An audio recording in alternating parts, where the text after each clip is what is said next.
मैं विधानसभा तक जाऊंगा और पानी के लिए तो मैं चाहे हरियाणा के मुख्यमंत्री से भीख मांगनी पड़े, चाहे राजस्थान के मुख्यमंत्री से भीख मांगनी पड़े, मैं पानी लेकर आऊंगा बहरोड के अंदर और नहर का पानी यहाँ पर पहुंचेगा तो हम यहाँ सब खुशहाल होंगे। और पानी तो मेरा पानी का है, क्योंकि पानी है तो सब कुछ है, अगर पानी नहीं है तो कुछ नहीं है। तो मैं पहला तो मेरा पानी का है, दूसरा हमारे फौजी जवान हैं उनकी समस्याओं का, तीसरा बेरोजगार जो आपके जैसे बच्चे हैं वो बीए पास बच्चे मोटरसाइकिल चोरी कर रहे हैं। जी राम राम, नमस्कार। आप देख रहे हैं सिस्टम मीडिया। हम खड़े हुए हैं गांव नांगल खोडिया में। नमस्कार अंकल जी। नमस्ते भाई, नमस्ते। जैसा कि आप हमारे साथ देख सकते हैं, नामांकन के पहले ही दिन इन्होंने जो अपना पर्चा भर दिया है विधानसभा चुनाव में। अपना नाम बता दीजिए अंकल जी। भाई मेरा नाम महेंद्र फौजी है, गांव नांगल खोडिया से विधानसभा प्रत्याशी निर्दलीय। जैसा कि अंकल जी ने बताया है, निर्दलीय प्रत्याशी में इन्होंने जो अपना नामांकन कर दिया है। जैसा कि अंकल जी देखा जाए तो आपका ये क्या रूप बना कि आप भी जो विधानसभा के चुनाव में उतर रहे हैं? बेटा मेरा पहला तो ये था कि मैं फौज में था, तो फौज की कुछ जवानों की समस्या थी, तो वहाँ रहकर तो हम उन समस्याओं का समाधान नहीं कर सकते थे। जैसे पेंसिल जवानों की बंद कर दिए, उसके बारे में हमारे को वहाँ बोलना था, तो वहाँ तो हम बोल नहीं सकते क्योंकि वहाँ तो बेल्ट से बंधे हुए हैं, वहाँ जवानों की आवाज़ उठा नहीं सकते हैं, वहाँ कानून कायदे अलग किस्म के हैं। तो वो जवानों का डर था। जवान बोले सर आप पेंसिल जा रहे हो तो सर आपको तो पेंसिल मिलेगी, पर हमारी 2004 बाद में हमारी पेंसिल बंद कर दी। Paramilitary, CRP, BSF, ITBP, SSB, इन पैरा मिलिट्री की इनकी बंद कर दी। तो नेता तो 4 बार जीत गया, 4 बार, 5 बार जीत गया, 5 बार, और जवान को एक बार भी नहीं। जो गोली खा रहा उसको पेंसिल नहीं है, और जो एसी में बैठा उसको पेंसिल। तो मेरा पहला उनके लिए लड़ाई लड़ने का ये मन था कि मैं उन जवानों की आवाज़ उठाऊंगा चाहे कुछ भी हो। दूसरा मेरा ये कि हमारे यहाँ पीने का पानी और ये खेती का पानी दोनों खत्म हो रहा है। अगर पानी है तो सब कुछ है, तो पानी के लिए मेरे को ये संघर्ष करना था। क्योंकि नेता तो भाई ये बड़े बड़े हैं, वो तो अपने हवाई जहाज में उड़ जाएंगे, पानी खत्म होगा तो वो दूसरी जगह घर बना लेंगे, पर आम जनता कहाँ जाएगी? जैसे कि सरकार का दावा होता है, नेताओं का दावा होता है जय जवान जय किसान।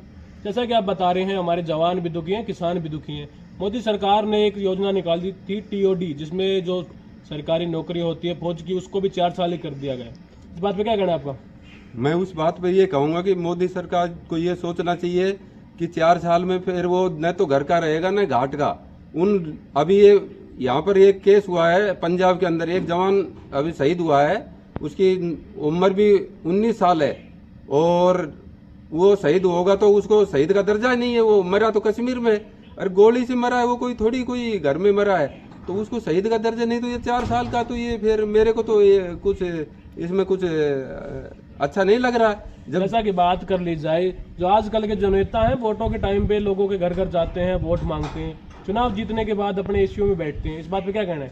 ये झूठी गोली देकर जनता को ये लूट कर ले जाते हैं, और यही जनता, उसकी कई बदौलत आज हमारी जनता पिट रही है। उस पिटने से बचाने के लिए मैं चुनाव लड़ रहा हूँ। मैं इनके पैसे के मुकाबले में जी रहा हूँ, पर मैं संघर्ष से इनको मात दूंगा और मैं जीत के भी जाऊंगा विधानसभा में। पहला एक छोटा सा आदमी विधानसभा में बहरोड से जीत कर जाएगा कि राजस्थान में पूरी बहरोड विधानसभा की आवाज बुलंद करेगा। और मैं सच्चाई और ईमानदारी की लड़ाई लड़ता हूँ। अभी आप इस हमारे गांव के अंदर आए हो, आपने देखा इस गांव का नक्शा मैं अकेले आदमी ने बदल दिया, तो मैं पूरे बहरोड तहसील का भी मैं बदलने में कोई पीछे नहीं हटने वाला हूँ। जैसा कि देखा जाए आपका गांव बड़ा स्वच्छ है, इसके पीछे आपका जो नाम आता है कि भाई महेंद्र सिंह फौजी, जो खुद सुबह उठकर जो गांव की साफ सफाई करते हैं।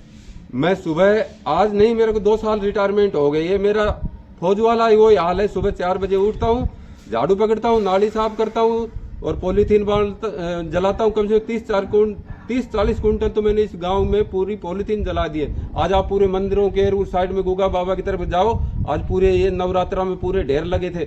मैंने आज ही उनको डिस्पोज करके ना आज आया हूँ, तो इसलिए आज मैं लेट भी हो गया हूँ, बाहर गाँव में मेरे को जाना था, तो मैं अभी आकर नहाया हूँ। चलो आप आगे भैया, आपका भी बहुत बहुत शुक्रिया है। बाकी मैं जनता की लड़ाई लड़ूंगा। अगर जनता मेरे को विधानसभा में पहुंचा दिया तो मैं पूरे देश के अंदर इस बहरोड को 1 नंबर बनाऊंगा। न खाऊंगा न खाने दूंगा, हर आदमी का पैसा हर आदमी के पास पहुंचेगा।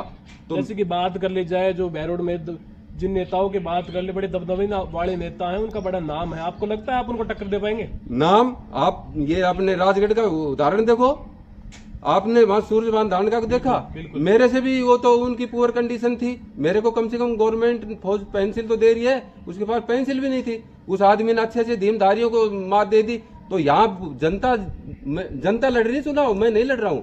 तो जनता इनको सबको जानती है, मेरे को जानती है, इनको जानती है। तो जनता सबक जिसको सिखाना है उसको सिखाएगी। और मेरे को तो पूरा आभास है कि मैं जीत कर जाऊंगा विधानसभा में। ये सब बैठे के बैठे रहेंगे, इसमें कोई मेरे को रोकने वाला है नहीं। अगर बहरोड विधानसभा क्षेत्र से आपको विधायक बना जाता है तो क्या क्या समस्याओं का समाधान होगा? जैसा कि जो देखा जाए बेरोजगारी का ग्राफ जो काफी बढ़ रहा है, उस मुद्दे को उठाया जाएगा। सबसे पहले तो मेरा पानी का है, क्योंकि पानी है तो सब कुछ है। अगर पानी नहीं है तो कुछ नहीं है। तो मैं पहला तो मेरा पानी का है। दूसरा हमारे फौजी जवान हैं, उनकी समस्याओं का। तीसरा बेरोजगार जो आपके जैसे बच्चे हैं, वो बीए पास बच्चे मोटरसाइकिल चोरी कर रहे हैं, तो ये बेरोजगारी का नतीजा है। अगर उनको धंधा मिल जाएगा तो ये गलत कामों में क्यों इनरोल होंगे? तो मैं तो पहला ये तीन ही मेरे हैं, भाई किसान का और भाई नौजवान का और फौजियों का। ये मुद्दे मेरे सॉलिड मुद्दे हैं और लास्ट में विधानसभा तक बुलाऊंगा। और पानी के लिए तो मैं चाहे हरियाणा के मुख्यमंत्री से भीख मांगनी पड़े, चाहे राजस्थान के मुख्यमंत्री से भीख मांगनी पड़े, मैं पानी लेकर आऊंगा बहरोड के अंदर। और नहर का पानी यहाँ पर पहुंचेगा तो हम यहाँ सब खुशहाल होंगे। और पानी कुछ है, जो है वो पानी है। पानी बगैर कुछ भी नहीं, हम मर जाएंगे। मछली जैसे पानी से तरफ कर मर जाती है, ऐसे ही हम सब मर जाएंगे। बड़े आदमी तो अपने हवाई जहाज में दूसरी जगह अपने जाकर बना लेंगे घर, पर मरने वाले तो हम हैं, आम जनता। तो हम ये पानी का मुद्दा सबसे पहले ये उठाएंगे विधानसभा के अंदर जाकर हम।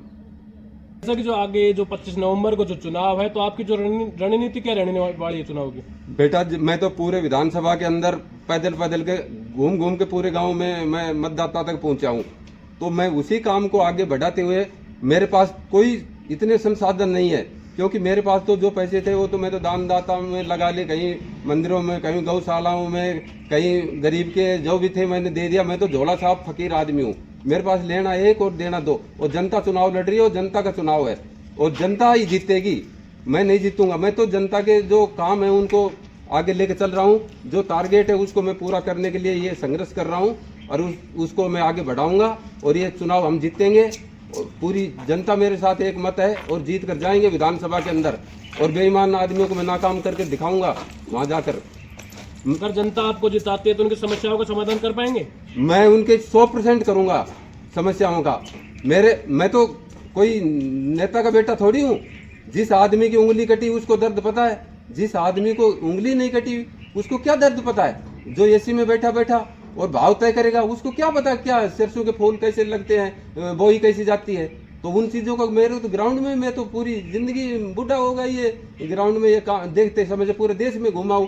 हर देश की समस्या का मेरे को मैं बता रहा हूँ। हिंदुस्तान का हर कोने के अंदर नौकरी की है मैं तो, मेरा पूरा तजर्बा इन चीजों का। मैं जमीनी स्तर पर काम करूंगा, न कि हवाई पार्क में ये बातें करूंगा। जो जनता के मुद्दे हैं जनता के लिए लड़ाऊंगा। मेरे लिए एक पैसे की लड़ाई नहीं है, जनता ही ये सर्वोपरि है और जनता की लड़ाई है और जनता जीतेगी और जनता ही लड़ रही है ये।